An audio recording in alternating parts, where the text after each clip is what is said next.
अगर कोई शख्स आपको राह चलते थप्पड़ मार देता है तो आप क्या करेंगे? ये एक इम्पॉर्टेंट क्वेश्चन है। ये एक सिचुएशनल इमोशनल इंटेलिजेंस को जज करने वाला क्वेश्चन है। ये वो क्वेश्चन है जिससे आपकी इमोशनल स्टेबिलिटी को चेक किया जाएगा। तो इस वीडियो के अंदर मैं आपको इसका बेहतरीन जवाब दूंगा और आप भी इस जवाब के साथ आई होप सो कि एग्री करेंगे। और वीडियो स्टार्ट करने से पहले मैं आपको ये कहना चाहूँगा कि कमेंट सेक्शन में मैं बहुत सारे लोगों का जवाब देता हूँ, लेकिन मेजोरिटी जो होती है वो कहती है मुझे अपना व्हाट्सएप नंबर या इस तरह का कोई दें। तो आप बेहतरीन तरीका ये कि आप इंस्टाग्राम पे जाके मुझे मैसेज कीजिए, मेरी आईडी नोट कीजिए, कनेक्ट हसीब CONNECT_HESEEB फॉलो करके आप मुझे मैसेज कर दीजिए, आपको जवाब आपका मिल जाएगा, आपका जो भी सवाल होगा। अब आते हैं जनाब वीडियो की तरफ वापस। मेरा नाम है मोहम्मद हसीब, आप देख रहे हैं मेंटोर 21। अब एक आपसे जनरल लेट्स सपोज इंटरव्यू में क्वेश्चन किया जाता है, या आपसे साइकोलॉजिस्ट क्वेश्चन करता है, या आपसे GTO क्वेश्चन करता है, या किसी भी इंटरव्यू में आपसे ये क्वेश्चन होता है कि अगर कोई शख्स जो कि आपको नहीं जानता वो आपको थप्पड़ मार देता है, ठीक है, तो आपका क्या जवाब होगा? आप क्या उसको रिएक्ट करेंगे? आप क्या करेंगे? सबसे पहली चीज़ तो यहाँ पे कैंडिडेट अक्सर गलती करते हैं कि वो काउंटर क्वेश्चन कर देते हैं अपने ऑफिसर से कि सर वो शख्स मुझे थप्पड़ क्यों मारेगा, जबकि मैं उसको जानता नहीं हूँ, वो मुझे नहीं जानता। लेकिन चूंकि एक सिचुएशन के अंदर आपको जो है वो डाल के चेक किया जा रहा होता है कि आपका क्या रिएक्शन होगा। लेट्स सपोज उसने थप्पड़ मार दिया तो फिर आपको सरेंडर करना पड़ेगा। इसका मतलब ये कि आप पहले ही अपनी बात को उसके सामने ना रखें, बल्कि उसके क्वेश्चन को गौर से सुने, उसका जवाब दें।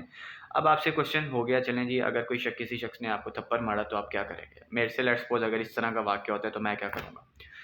सिंपल सी बात है, मैं उस शख्स से पूछूंगा कि आपने मुझे थप्पड़ क्यों मारा? क्या आप मुझे जानते हैं? नहीं जानते तो आपने फिर मुझे थप्पड़ क्यों मारा? फिर उसके बाद दोबारा वो थप्पड़ मार देता है। फिर काउंटर क्वेश्चन क्या होता है कि वो दोबारा अगर आपको थप्पड़ मार देता है उसी सिचुएशन के अंदर, तो फिर आप क्या करेंगे? यानी कि 2 सवाल हो गया। तो फिर मैं ये करूँगा कि फिर मैं भी उसको थप्पड़ मारूँगा। इसके अलावा कोई चारा नहीं है। उन्होंने पहले मुझे थप्पड़ मारा, मैंने अपने इमोशनल स्टेबिलिटी को कंट्रोल में रखते हुए उनसे ये क्वेश्चन किया कि आपने मुझे रिएक्ट क्यों किया? आपने मुझे एक्शन क्यों किया? मैंने रिएक्शन में कोई इस तरह का फ़ेल नहीं किया जैसा आपने मेरे साथ किया। फिर आपने दोबारा मुझे थप्पड़ मारा and then I will be responded accordingly. अगर आप मुझे दोबारा थप्पड़ मारेंगे विदाउट एनी रीज़न तो फिर मैं भी रिएक्ट करूँगा उसी तरह से। तीसरा क्वेश्चन अब इसमें से क्या निकलेगा? तीसरा क्वेश्चन आपसे फिर ये होगा कि अगर वो शख्स आपसे उम्र में बड़ा है, दिखने में ताकतवर है, तो आप क्या करेंगे? आप कमज़ोर हैं, वो ताकतवर है, तो फिर आप क्या करेंगे? तो फिर सर मेरा जवाब ये होगा कि सर मैं अपनी जितनी भी ताकत अल्लाह ताला ने मुझे दी है, जितनी भी मेरे अंदर एबिलिटी है, जितनी भी मेरे अंदर पावर है, मैं उसको यूटिलाइज़ करते हुए अपना डिफेंस भी करूँगा और उस शख्स को उसका जो एक्शन है उसका भरपूर जवाब दूँगा। ये बेस्ट जवाब होगा। इसका मतलब ये होता है कि आपके पास जितने भी रिसोर्सेज़ हैं, अगर आपके ऊपर बिला वजह विदाउट एनी रीज़न कोई एक्शन परफॉर्म हुआ है तो आपने उन्हीं सोर्सेज़ का यूज़ करते हुए रिएक्ट करना है, ना कि आप जो हैं वो भाग के चले जाएँ, मैदान छोड़ के चले जाएँ। ये बेसिकली चेक किया जा रहा होता है कि आपकी मेंटल एबिलिटी कितनी है। अगर आपके पास ज़्यादा रिसोर्सेज़ नहीं है, अगर आपके पास बहुत कम रिसोर्सेज़ हैं, बहुत क्लीन रिसोर्सेज़ हैं, तो आप किसी भी चीज़ को किस तरह से रिस्पॉन्ड करते हो, ये चीज़ बहुत ज़्यादा इंपॉर्टेंट होती है। तो इस सवाल का जो जवाब होगा वो बिल्कुल इसी तरह से आप दे सकते हैं जिस तरह से मैंने आपको बताया। ये इमोशनल स्टेबिलिटी को चेक करने के लिए कुछ इस तरह के क्वेश्चंस होते हैं। कुछ हमें लगता है कि बहुत अजीब तरह के क्वेश्चन होते हैं, लेकिन वो कहीं न कहीं हमारी मेंटल एबिलिटी को चेक करने के लिए किए जा रहे होते हैं। बिल्कुल एक और क्वेश्चन होता है जो इसी के साथ लिंक किया जा रहा होता है कि अगर आप राह चल रहे हैं अपनी सिस्टर के साथ और कोई शख्स आपकी सिस्टर को छेड़ देता है, तो फिर आपका क्या रिएक्शन होगा? सिंपल सा इसका जवाब है, बेगैरती किसी भी सूरत बर्दाश्त नहीं की जाएगी।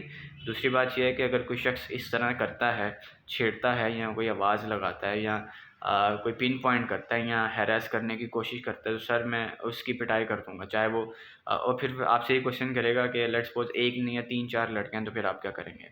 सिंपल सा इसका जवाब होगा अगेन अपनी ताकत का, अपनी पावर का भरपूर इस्तेमाल करते हुए वो जितने भी लड़के होंगे उनको भरपूर जवाब दिया जाएगा और किसी भी सूरत इस तरह की बद इखलाकी हरकत जो है वो बर्दाश्त नहीं की जाएगी।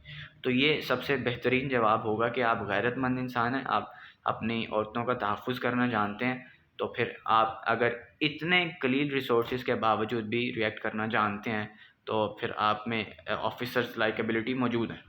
ये मैं जो भी क्वेश्चन आपके साथ शेयर कर रहा हूँ, ये मेरे प्रीवियस एक्सपीरियंस का पार्ट रहे हैं और डिफरेंट कैंडिडेट्स के मुंह से मैं ये सुनता रहा हूँ। तो दैट्स वाई मैंने सोचा कि इसका बेहतरीन जवाब और बेहतरीन आंसर जो मैं अपनी फैमिली को, अपने मेंटोर 21 की फैमिली के साथ शेयर कर पाऊँ, तो वो मैंने आपके लिए शेयर किया। उम्मीद करता हूँ कि आपको ये जवाब और ये वीडियो काफ़ी अच्छी लगी होगी। अपना बहुत सारा ख्याल रखिए। सी यू इन अनदर वीडियो। मुझे दुआ में याद रखिए। अल्लाह हाफ़िज़।